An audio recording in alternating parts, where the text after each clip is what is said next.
El bebé humano bajo el agua puede nadar instintivamente. Sabe cómo aguantar la respiración. Está totalmente relajado y la grasa corporal lo mantiene a flote. Parece estar muy cómodo en el agua. Pero ninguno de los grandes simios de esa edad puede nadar, flotar y aguantar la respiración. ¿Cómo lo hacen los humanos y por qué? ¿De dónde proviene esta intimidad natural con el agua? La respuesta a esta pregunta puede que responda a otra. ¿De dónde proviene el ser humano?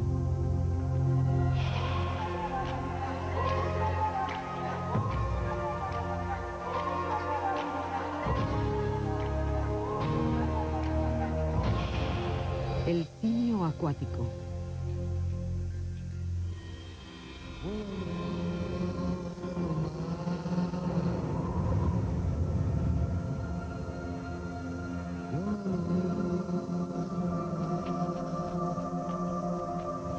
Estas son las sabanas cálidas y secas de África.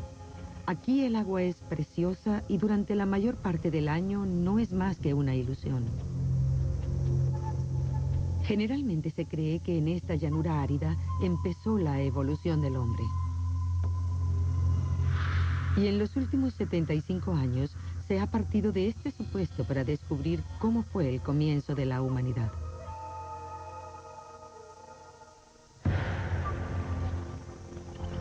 Esta búsqueda de nuestros orígenes ha sido una larga batalla. Se han construido y destruido carreras y reputaciones con cada nuevo descubrimiento que vuelve a trazar la senda controversial que lleva del simio al hombre.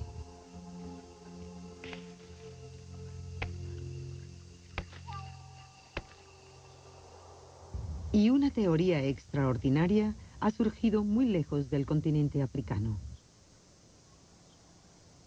Aquí, en los valles de Gales del Sur, en Inglaterra, vive Elaine Morgan, escritora de éxito y guionista de televisión, así como ama de casa y abuela.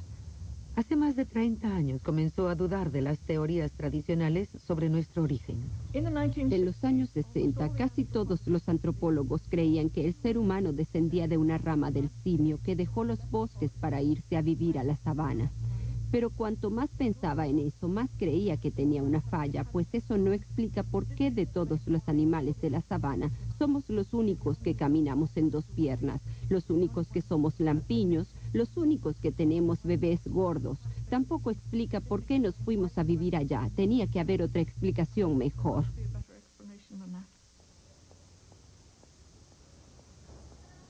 Las calles en pendiente de un viejo pueblo minero son un escenario extraño para que una ama de casa se enfrente al mundo científico.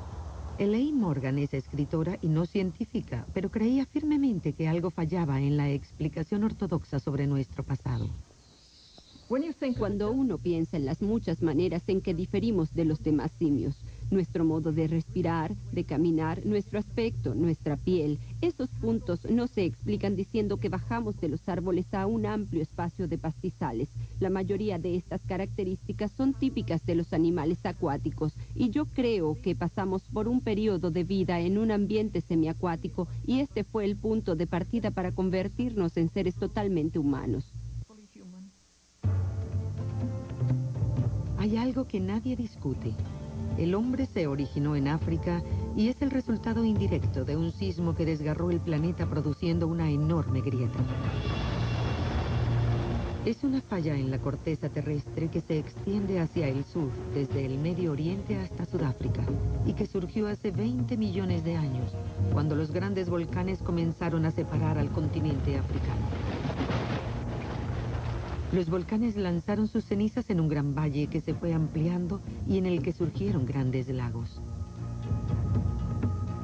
Luego, hace unos 5 millones de años, se fue haciendo más lento el levantamiento del continente. El clima de África cambió para hacerse más seco y la ceniza volcánica fue formando llanuras cada vez mayores. Así fue el proceso de formación de las sabanas actuales. La enorme selva se fue reduciendo cada vez más y algunas especies de simios se aferraron a su hábitat que se encogía, pero una de ellas tiene una historia distinta. Entre 15 y 20 millones de años atrás, existía un simio que fue el antecesor de todos los simios y seres humanos actuales. El hombre surgió de una nueva ramificación y solo cuando sepamos cuándo sucedió esto, comprenderemos cómo evolucionó el ser humano. En los años 60 no faltaban las explicaciones. Quizás unos simios parecidos al chimpancé bajaron de los árboles a explorar la tierra en busca de comida. Se les desarrolló más el cerebro y se irguieron para liberar las manos y usar herramientas. Quizás avanzaron luego para cazar en las llanuras y se convirtieron en seres carnívoros que usaban herramientas y caminaban erguidos. Pero hay pocas pruebas concretas que apoyen esta teoría, y en el transcurso de los años, la búsqueda de una explicación que aclare esta secuencia de hechos se ha convertido en el santo grial de los antropólogos. En 1871, Charles Darwin produjo una conmoción al afirmar que el hombre compartía su origen con el simio africano. En esa época resultaba una idea ofensiva. Pero en 1925, en Sudáfrica, surgieron pruebas fósiles que por fin confirmaban la teoría de Darwin. El profesor de anatomía Raymond Dart descubrió el cráneo de un joven simio en una cueva del extremo sur del Valle del Rift. La bautizó el Australopithecus africanus. Era un ser con una cabeza pequeña situada sobre la columna vertebral en la misma posición que la del ser humano. Eso sugería que caminaba erguido. Era pues un simio bípedo que fue acogido como el eslabón perdido entre el hombre y los demás primates. Pero el profesor Dart encontró algo más. Junto al cráneo estaban los huesos rotos de otros animales. Según él, esto era la prueba del instinto asesino de nuestros antepasados. Dart era un científico carismático que defendió su teoría en una entrevista hecha en los años 60. Al Australopithecus le gustaba la mandíbula inferior de los animales que tenían largos dientes caninos porque la usaba como un arma formidable. Y pueden ver que con un arma así, le sacaba los ojos a cualquier animal. Incluso con la mandíbula de esta hiena primitiva podía desgarrar un estómago. Dart utilizó todos estos datos para llegar a una conclusión asombrosa. Nuestros antepasados eran simios agresivos y carnívoros, y las armas que hicieron con los huesos y los cuernos fueron la clave de su éxito.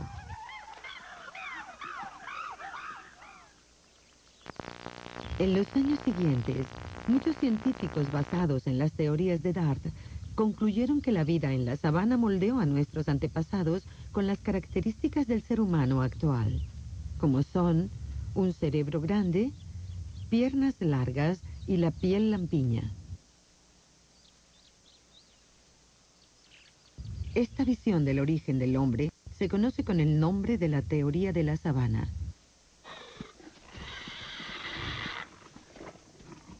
Esta teoría afirma que nuestros antepasados encontraron un nuevo hábitat en la sabana con nuevos retos y nuevos depredadores. Su gran número les permitió aprovechar las presas que mataban otros animales. Así empezó a surgir la imagen de un ser con nuevas armas y una inteligencia creciente que andaba erguido y en grupo por la sabana africana armado de lanzas. La teoría del simio asesino de Dart popularizó la imagen del hombre cazador. Esta teoría fue tan aceptada que se convirtió en una verdad científica durante casi 40 años. Pero nuestros antepasados no fueron los únicos primates que bajaron de los árboles. La pregunta clave era, ¿por qué fue el único mamífero de la sabana que caminaba sobre dos piernas?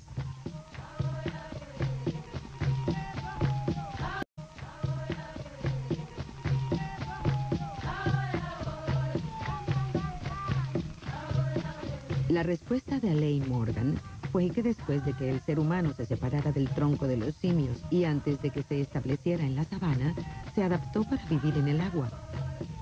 Y en el agua tenía que erguirse. Si un primate y esta le llega al pecho, no puede caminar en cuatro patas con la cabeza abajo porque se ahoga. Todos los primates, cuando tienen que atravesar el agua, se yerguen en las patas traseras. Y no solo eso, sino que caminan en 2 patas. Era una idea extraordinaria. El modo erguido de caminar surgió en el agua. Elaine Morgan se arriesgaba al ridículo como científica aficionada. Pero la libertad de expresar las ideas más radicales era la orden del día. Al final de los años 60 se atacaban muchas ideas tradicionales. Era una época de gente rebelde con ideas rebeldes, incluso sobre el misterio de nuestro pasado. También algunas personas elaboraban con más detalle las ideas convencionales y las popularizaban, como Desmond Morris. Una de las cosas que expuse en El mono desnudo fue la relación entre el hombre y la mujer. Afirmé que existió una división del trabajo, el macho era cazador y la hembra era recolectora. Algunos consideraron que este era un enfoque machista y lo llamaron la teoría del cazador poderoso. Elaine Morgan lo creyó así. Afirmaba que esta teoría sobre la evolución humana era machista e intelectualmente débil. Como madre de hijos pequeños, comprendía instintivamente los problemas que debieron enfrentar nuestros antepasados e intentaba imaginarse la vida de una pequeña hembra bípeda luchando por sobrevivir en la llanura africana. Si nuestros ancestros caminaban en 2 piernas, ¿cómo llevaban la carga de más de un hijo, sobre todo siendo lampiños? Elaine Morgan pensaba que una sabana llena de machos cazadores daba una imagen incompleta. Por ello, en 1972, empezó a cuestionar públicamente la teoría popular del hombre cazador. Creo que esas respuestas son equivocadas e inadecuadas.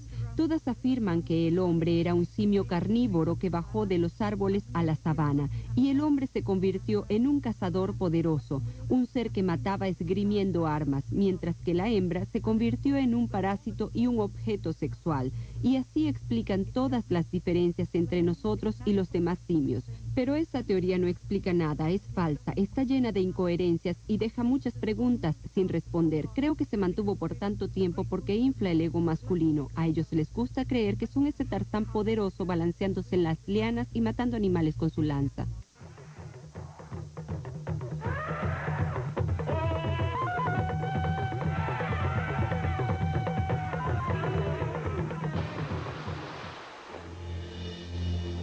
Pero una idea de Desmond Morris sí atrajo a Elaine Morgan. Una teoría propuesta por Alister Hardy, científico de Oxford que trabajaba muy lejos del continente africano. Él propuso la teoría de un simio acuático cuando regresó de un viaje en el velero Discovery. Había observado los mamíferos marinos y cuando regresó leyó en un libro que no se sabe por qué el hombre tiene una capa de grasa bajo la piel.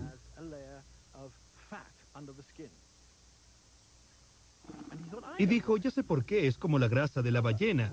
Fue como si dijera, ¡Eureka! Y pensó, claro, es la grasa que protege en el agua. El ser humano debió ser acuático. En ese momento surgió esa idea. Era una teoría revolucionaria, pero en esa época no tenía oportunidad de ser aceptada, y Hardy tenía que proteger su carrera académica. Bien, hace 60 años parecía una idea tan descabellada que no la divulgué. Quería convertirme en miembro de la Royal Society y no lo lograría aferrándome a la teoría del simio acuático. Así que, francamente, me mantuve callado. Se guardó su teoría por casi 30 años, y cuando finalmente la publicó, la ignoraron. La historia pudo haber terminado ahí, pero en Gales del Sur, Elaine Morgan no tenía que proteger su reputación científica. Cuando leí la teoría de Hardy me pareció genial. Era increíble que la hubieran ignorado en los últimos 10 años. Yo estaba pensando en escribir un libro feminista sobre la evolución humana llamado La descendencia de la mujer, para oponerlo a la obra de Darwin, La descendencia del hombre. Y le pregunté a Hardy si podía usar sus ideas en mi libro y él se entusiasmó mucho. Elaine Morgan era una guionista de éxito en la cadena BBC y utilizó su talento para escribir una obra sobre ciencia popular. Reunió todos los libros que halló sobre el tema y empezó a enumerar las diferencias entre el ser humano y el simio. Así escribió su primer libro, en el que se burlaba de la visión machista de la evolución y que tuvo un éxito inmediato. Elaine Morgan viajó a los Estados Unidos para promocionarlo. En ese país se convirtió de inmediato en una celebridad y viajó de una a otra emisora de televisión y de radio respondiendo a entrevistas. Volvemos con Elaine Morgan, autora del libro La descendencia de la Nuestra mujer. invitada en la noticia es Elaine Morgan, ama de casa de Gales, que conmovió al mundo literario y antropológico con La descendencia de la mujer. Es el primer libro que trata de la evolución bajo el punto de vista femenino. Conoció a la principal feminista de la época y, usando el mismo estilo provocador y humorístico de su libro, se burló de las imágenes machistas de la historia y retó al mundo masculino de la ciencia. Creo que hay que igualar las cosas. El mensaje de su libro estaba claro. Las mujeres constituyeron unas socias iguales a los hombres en nuestro pasado evolutivo, y la clave de ese pasado era el agua.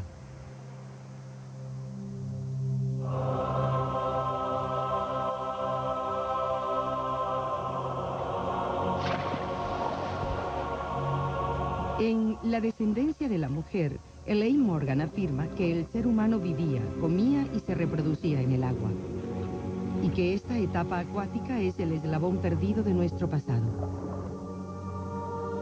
Al igual que los mamíferos acuáticos y a diferencia de los terrestres, desarrollamos una capa de grasa aislante y perdimos la mayor parte del cabello. El cabello que nos queda parece seguir la corriente del agua cuando pasa por nuestro cuerpo. Y el cabello de la cabeza servía de asidero para que los bebés se agarraran.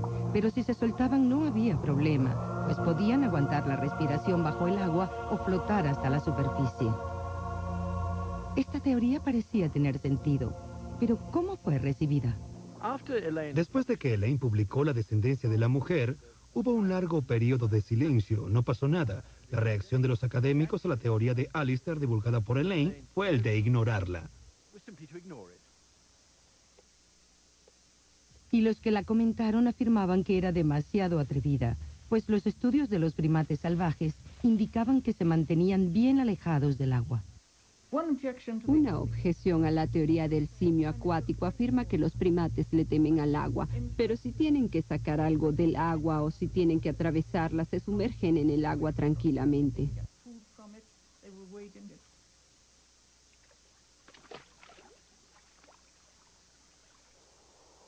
En los años 60 se conocían muy pocos primates que vivieran asociados al agua. Sin embargo, en la selva inundada y los manglares pantanosos de Borneo vive el mono prosbosídeo llamado násico. Este primate no solo vadea el agua de un árbol a otro, sino que también es un buen nadador e incluso bucea.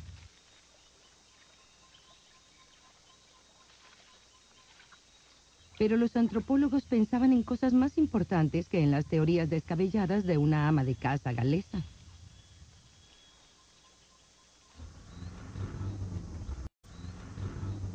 En efecto, estaban encontrando a sus pueblos de la sabana.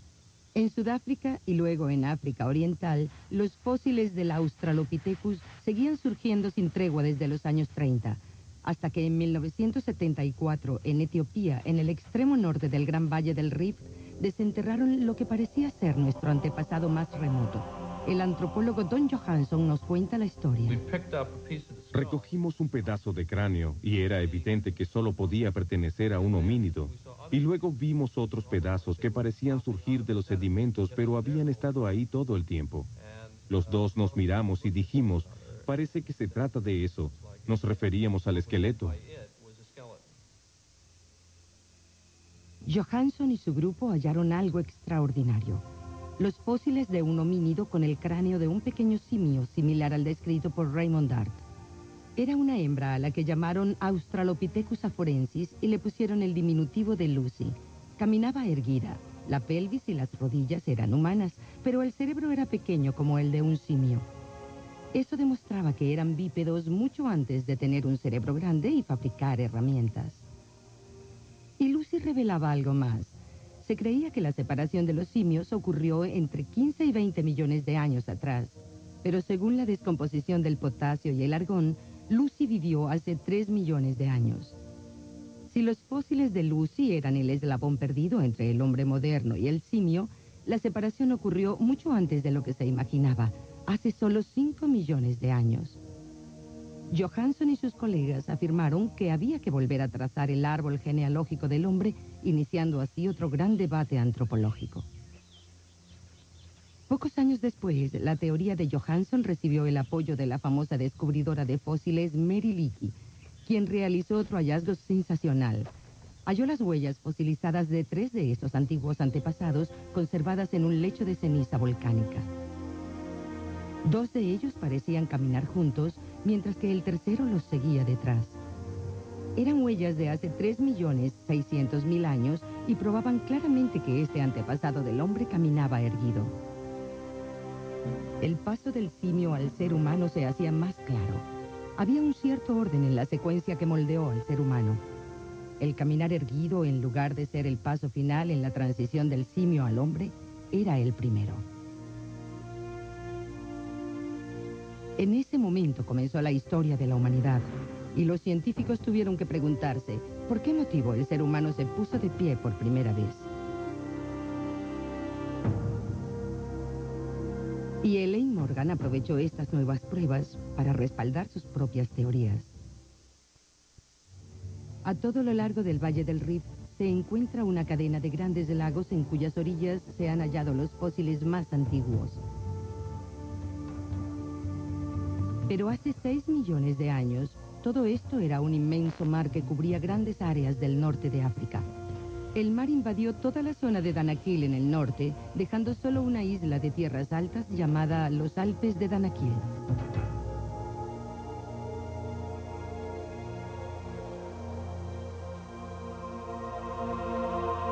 Si los primeros fósiles humanos se remontan a la época en que este antiguo mar cubría amplias zonas del noreste de África, tal vez los primeros seres humanos evolucionaron a lo largo de sus costas. Eso es lo que opina Elaine Morgan. Si estaban en esa isla, eso explicaría cómo se desarrollaron rápidamente y por separado, sin cruzarse en absoluto con los simios terrestres.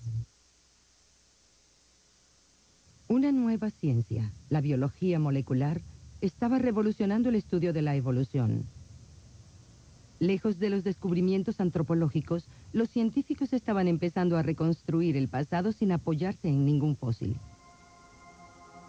En nuestros genes existe toda una biblioteca llena de información. Gracias a esta nueva fuente de pruebas, los científicos pudieron ubicar cuándo nos separamos de los simios, y no se basaban en los fósiles, sino en el ADN. Y descubrieron que la división ocurrió hace unos 5 millones de años, un poco antes de la época de Lucy y de las huellas fosilizadas.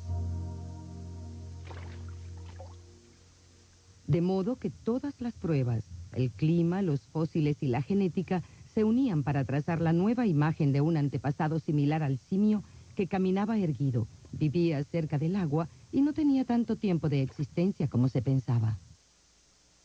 Y pronto se descubrió que tampoco era tan sanguinario. La teoría del simio asesino propuesta por Raymond Dart fue desafiada por un científico de Sudáfrica llamado Bob Brain.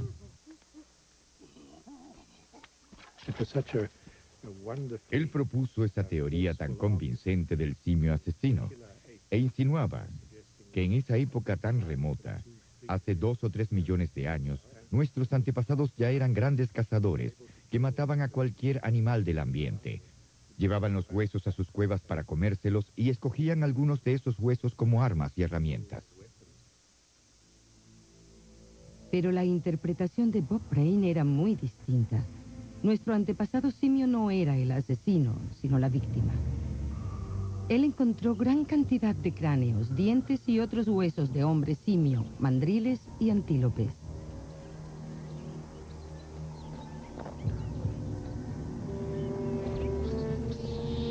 Muchos cráneos tenían claras marcas de mordidas que coincidían con los caninos fósiles del llamado tigre de dientes de sable y otras fieras carnívoras de la época. El Australopithecus, nuestro lejano antepasado, no era el cazador, sino la presa. Aunque estas nuevas pruebas no contradecían su teoría, allá en Gales, Elaine Morgan estaba a punto de renunciar a sus ideas sobre el simio acuático, cuando recibió un impulso inesperado. Yo ya había renunciado a seguir escribiendo sobre el tema cuando 7 u 8 años después empecé a recibir las cartas de un policía norteamericano que defendía mi teoría y me animaba a seguir escribiendo. Al igual que Elaine, Chuck Milliken no era ningún especialista, sino un aficionado con una mente inquisitiva y que preguntaba sin ningún temor. Pero los científicos le respondían lo mismo a todas sus cartas. Eran fantasías, producto de una imaginación desbordada. Le envió estas respuestas a Elaine Morgan y este rechazo general inspiró su nuevo libro que fue publicado en 1980. En esa ocasión, Elaine descartó el humor y el feminismo de la descendencia de la mujer y se dedicó a analizar la teoría de la sabana.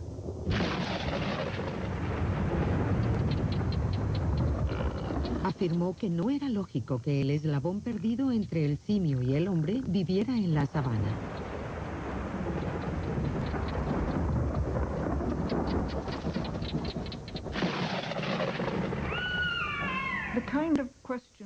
Las preguntas que la teoría de la sabana no lograba responder se referían a los tejidos blandos como la piel, la grasa y la carne.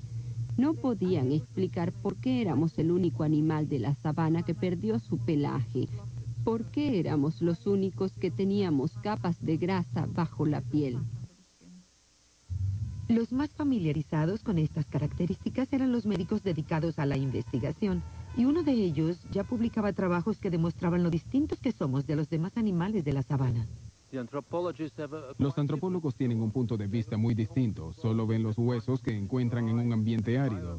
Pero los médicos deben curar a personas vivas. Se ven los tejidos blandos, se ve la grasa y el cabello y todos esos rasgos y su parecido con los mamíferos marinos. Y cuando hablo con los médicos se muestran mucho más receptivos a la teoría del simio acuático que los antropólogos.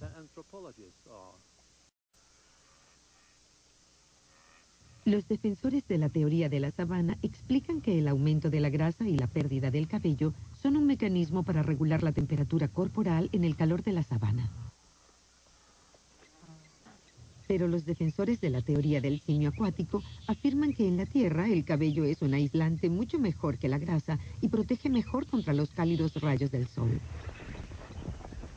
La grasa es un aislante mucho mejor en el agua y solo entorpece el ritmo de vida de un animal que vive al aire libre. La grasa y la falta de pelo no ayudan en nada a adaptarse a la sabana. Los únicos mamíferos lampiños y gruesos que viven en ella están en las lagunas y en los ríos. Entonces, ¿tendrá la grasa humana la misma finalidad que la de los mamíferos acuáticos? O sea, la de conservar el calor en el agua. Muchos antropólogos, incluyendo a Adrienne Silman, opinan que la teoría del simio acuático exagera un poco. Los seres humanos tienen depósito de grasa en el mismo lugar que los otros mamíferos, incluyendo a los simios. Lo distinto de los seres humanos en relación con los demás primates es que tenemos un poco más de grasa corporal, pero está en el mismo lugar y obedece al mismo patrón.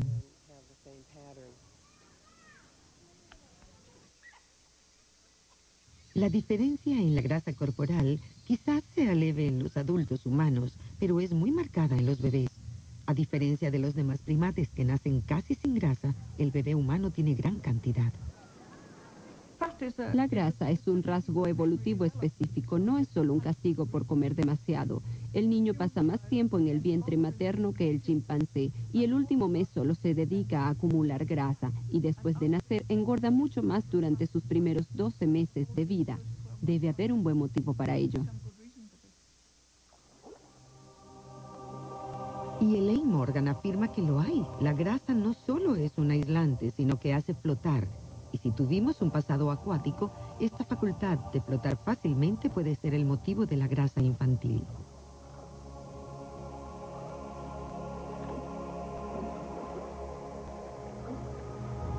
El ser humano tiene otra facultad extraña, la de controlar la respiración, pues en los mamíferos terrestres los pulmones funcionan de modo inconsciente al igual que el corazón. Pero el hombre, al igual que los mamíferos acuáticos, puede respiración conscientemente. Si lo desean, calculan el aliento que necesitan para una inmersión y por cuánto tiempo aguantarlo. De este modo, el ser humano puede hacer lo que ningún otro primate, controlar la cantidad exacta de aire que debe pasar por las cuerdas vocales. Así que el pasado transcurrido en el agua podría explicar la evolución del lenguaje. El hombre puede erguirse y hablar.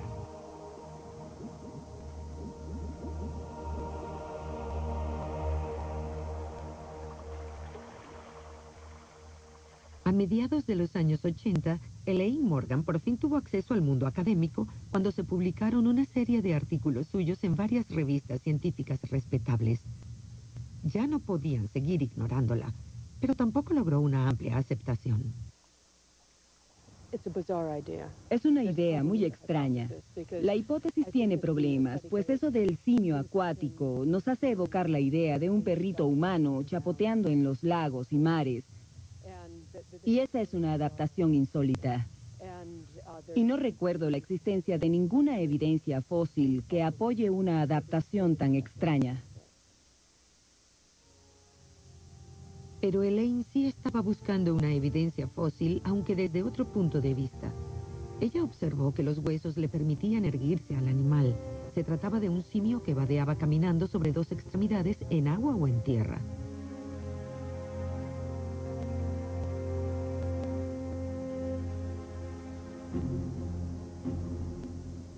Existen casi 200 especies de monos y simios en el mundo, pero solo una camina erguida de manera habitual y exclusiva. ¿Por qué? ¿Qué ventaja tiene eso? Un ser que camina erguido es mucho más lento y torpe. Es mucho más susceptible a los depredadores, pues no tiene la velocidad y la agilidad del cuadrúpedo. También depende de solo dos extremidades que soportan el peso corporal, cuando antes contaban con 4.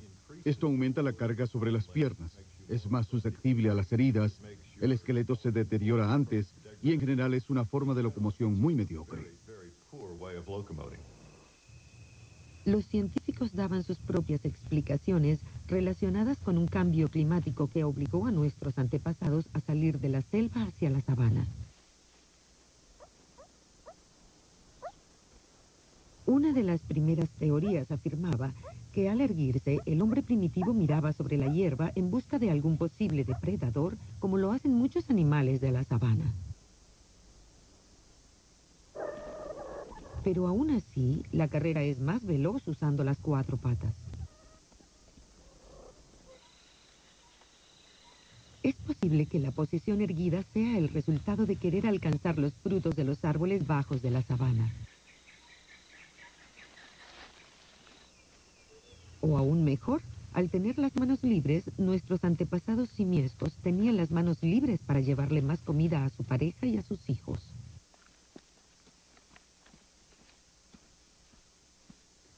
Una explicación más reciente afirma que la posición erguida es una estrategia para refrescarse. Así, una proporción menor del cuerpo queda expuesta a los rayos verticales del sol del mediodía. La posición erguida también es más fresca por otro motivo. El fisiólogo Peter Wheeler, especialista en la sabana, nos demuestra su teoría. Aquí tengo 2 sensores de temperatura idénticos. El de la izquierda está colocado en la tierra, a la sombra. El de la derecha también está a la sombra sobre este arbusto de acacia de 1,80 m de altura. Como ven, las lecturas de los 2 sensores son muy distintas. El que está en la tierra tiene una temperatura de casi 20 grados centígrados por encima del que está elevado. Así que el bípedo aparta su volumen corporal de la tierra caliente y lo coloca cerca de las corrientes de aire fresco que alejan el calor del cuerpo por un proceso de conducción. Así que, de acuerdo a Wheeler, al estar de pie estamos más frescos. Estas explicaciones se refieren a las adaptaciones a la vida en la sabana, pero también hay opiniones contrarias. No es solo la posición erguida. También hay otras cosas como la naturaleza de las glándulas sudoríparas y de nuestro sudor, su química. Todas esas cosas extrañas que parecen intrascendentes pueden ser indicadores valiosos de una etapa acuática en la evolución humana.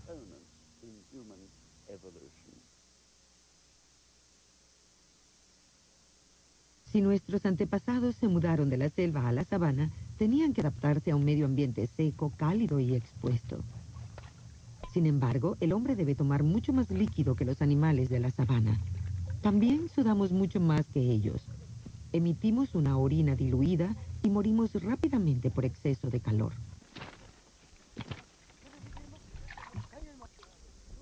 Todas estas características difieren mucho de los demás animales de la sabana.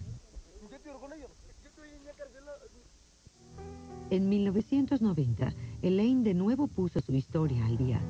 Y mientras la búsqueda de huesos fósiles continuaba, el tema sufrió otro giro dramático. Los científicos que buscaban fósiles de plantas junto a los huesos de los hombres simio de Sudáfrica descubrieron pruebas nuevas y asombrosas.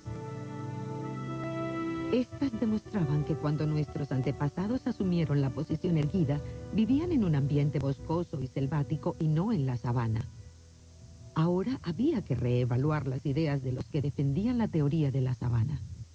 A mí me educaron con la teoría de que la sabana era el ambiente ideal para asumir por primera vez la posición bípeda.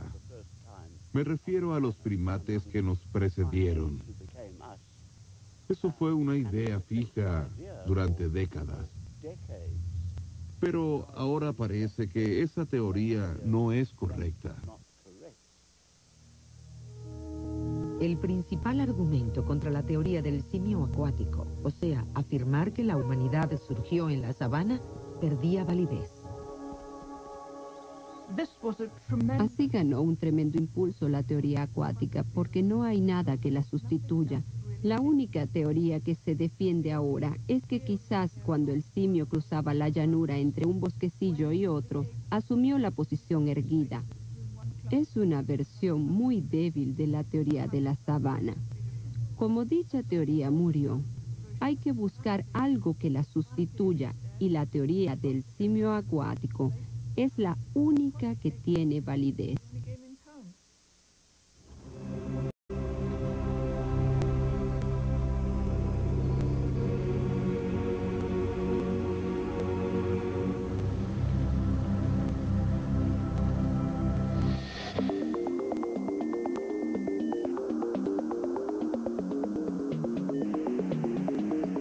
Internet puede poner en contacto de inmediato a los científicos de todo el mundo. Y la teoría del simio acuático es un tema que con seguridad provoca un debate acalorado.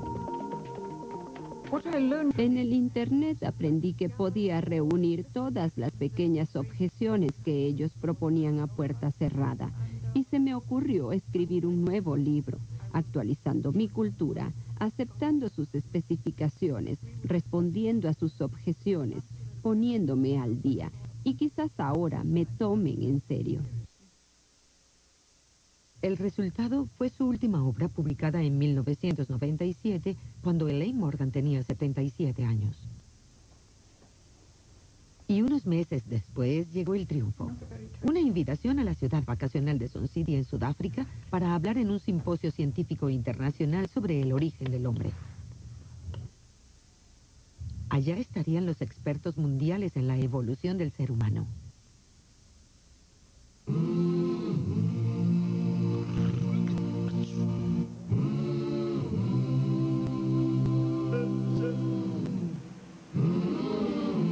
Después de todo lo que Elaine Morgan había escrito sobre África y sus fósiles, por fin tenía la oportunidad de visitarla.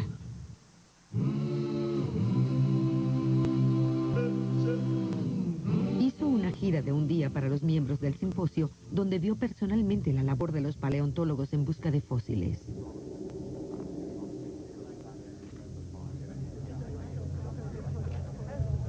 Tocó los huesos de nuestro pasado y descubrió qué sabía el resto del mundo sobre sus ideas. Creo que hay una señora que insiste que los antepasados del hombre vivían en el agua. Sí, soy yo. ¿Usted? Así Es usted muy terca. Al volver a Sun City, Elaine tuvo que hacer acopio de valor cuando le llegó el momento de exponer sus ideas. 30 años de rechazo por fin le daban la palabra. Señoras y señores, en 1960, el profesor Alister Hardy expuso por primera vez sus ideas sobre la evolución humana. Él sugirió que existió una etapa acuática en esta evolución o semiacuática cuando nos separamos de los simios, y que ello explica por qué somos tan distintos a ellos. Estaban comenzando a aceptarla. Claro que su ponencia fue controversial y hubo mucho debate. Es posible, pero quizás debido a mi ignorancia no creo que pueda probarse. No, creo que la teoría acuática no es más difícil de probar que las otras. La ciencia en general trata a las teorías de dos maneras. Si no le gusta una idea nueva, y a nadie le gustó la del simio acuático cuando Alister Hardy la propuso, pues les pareció algo descabellado y loco, pueden oponerse a ella vehementemente o pueden ignorarla porque nadie ha propuesto esa idea.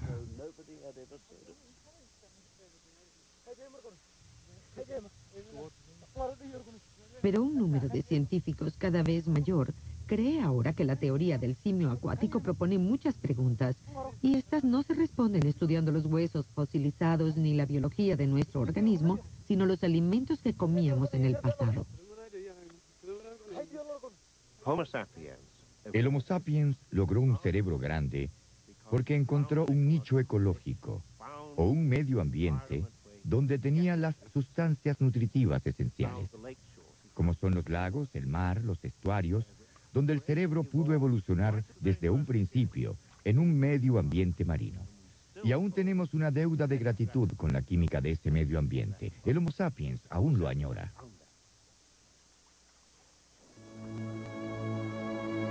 Los únicos mamíferos con un cerebro tan grande y sofisticado como el nuestro son los marinos. ¿Qué significa eso con respecto a su dieta? ¿Se necesita un cerebro grande para aprovechar el pescado y los moluscos? ¿Lo tenemos gracias a estos? Al ser primates, teníamos un potencial para ser inteligentes, y algunos de nuestros antepasados se encontraron con los moluscos y los peces.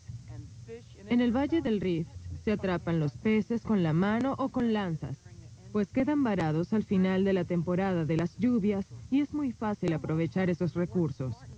El hombre los vio cuando aún no sabía cazar ni pescar y comió esos ácidos grasos que desarrollaron su cerebro. Luego dijo, es una buena idea, vamos a hacerlo una y otra vez. Lo hicieron muchas generaciones, nacieron muchos niños con mayor capacidad cerebral heredada de la madre. Y así evolucionamos hacia la inteligencia y dejamos atrás al Australopithecus. Así que los primeros seres humanos tenían intimidad con el agua. Utilizaban la vida acuática o se integraban a ella. Con el paso de los años, Elaine Morgan se ha reivindicado.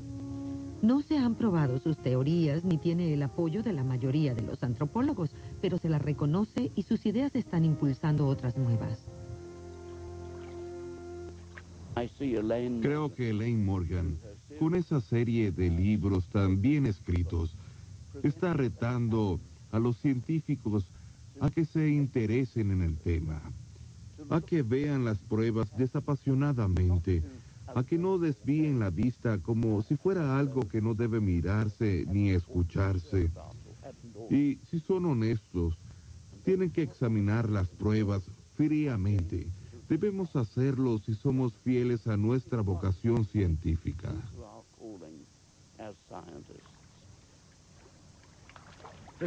Existe una polarización de las ideas. Elaine Morgan y otros han buscado todas las pruebas posibles que apoyen la teoría acuática. Otros antropólogos más conservadores buscan toda la información posible para destruir esa teoría. Y en lugar de tener un juicio equilibrado, tenemos abogados y fiscales acusadores. Creo que los que se dedican a la ciencia hoy lo hacen porque les gusta. Ciertamente no lo hacen por dinero. Ellos desean dar su contribución y temen que no podrán hacerlo si apoyan abiertamente una herejía loca como esta. Y tienen razón.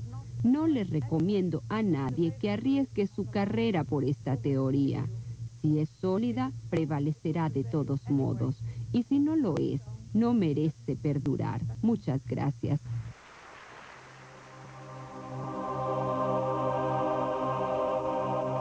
Tal vez Elaine Morgan no esté arriesgando su carrera, pero en sus 30 años de búsqueda de la verdad, tomó una idea rechazada por la ciencia y logró que le pusieran atención. Se ha concentrado en la investigación del cuerpo humano y en la de los huesos fosilizados, y ha llegado a sus conclusiones porque tienen sentido común. ¿Acaso la humanidad surgió del agua? Es un tema que merece una reflexión.